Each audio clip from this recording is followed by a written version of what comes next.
24వ రోజు ధ్యానానికి మీ అందరికీ స్వాగతం. నేటి ధ్యానాంశము ముందుగా కదిలే ప్రేమ. Love that moves first. యోహాను రాసిన మొదటి పత్రిక 4వ అధ్యాయము 9-10 వచనాలు ఈ విధంగా చెప్తున్నాయి. మనము ఆయన ద్వారా జీవించున్నట్లు దేవుడు తన అద్వితీయ కుమారుణ్ణి లోకంలోనికి పంపెను. దీని వలన దేవుడు మన యందుంచిన ప్రేమ ప్రత్యక్షపరచబడెను. మనము దేవుని ప్రేమించితమని కాదు, తానే మనలను ప్రేమించి మన పాపములకు ప్రాయశ్చిత్తమై ఉండుటకు తన కుమారుని పంపెను. ఇందులో ప్రేమ ఉన్నది. ఈ మాటలు మనల్ని సవాలు చేసే మాటలు. ఒక పాటలో ఈ విధముగా అంటున్నాడు రచయిత. ఆ అనువాద గీతంలో చెప్పబడిన మాటలు ఏంటి అనంటే, నేను వెదకి రాలేనని నా కోసం వచ్చావయ్యా, నా ప్రాణము, నా సర్వము, నా జీవము నీవే యేసయ్యా అని ఆ పాటలో చెప్పబడ్డది. అవును, నిజమే. దేవుడు మనుష్యులు ఆయన యొద్దకు రావాలని ఆయన ఎదురు చూడలేదు, ఆయనే దిగి వచ్చాడు. అదే ప్రేమ. ప్రేమకు మూలము దేవుడు.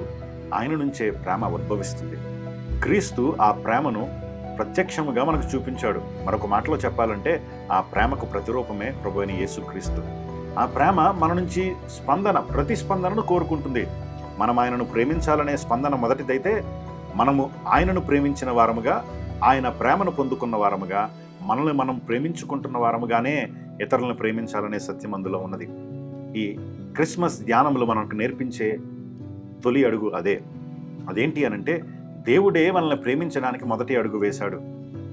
అందాన్ని కోల్పోయిన వారి వైపు, అర్హత లేని వారి వైపు, ఎందుకు పనికిరాని వారి వైపు, విరిగిపోయిన వారి వైపు, తప్పిపోయిన వారి వైపు ఆయన మొదటి అడుగు వేసి ఆయనే మన దగ్గరకు వస్తాడు. ఈ ఉదయకాలమందు దేవుని యొక్క మొదటి అడుగు, ఆయన వేసిన ముందడుగు నీ హృదయాన్ని మెత్తని చేయనివ్వు. విరిగి నలిగిన హృదయము కలిగిన వాడివై ఆయన్ని ఆరాధించడానికి ఆ ప్రేమకు నువ్వు స్పందించు. నీలో ఉన్న అసహ్యతను కరిగించు. సేవ చేయడానికి శక్తినివ్వమని ఆ ప్రేమను అడుగు.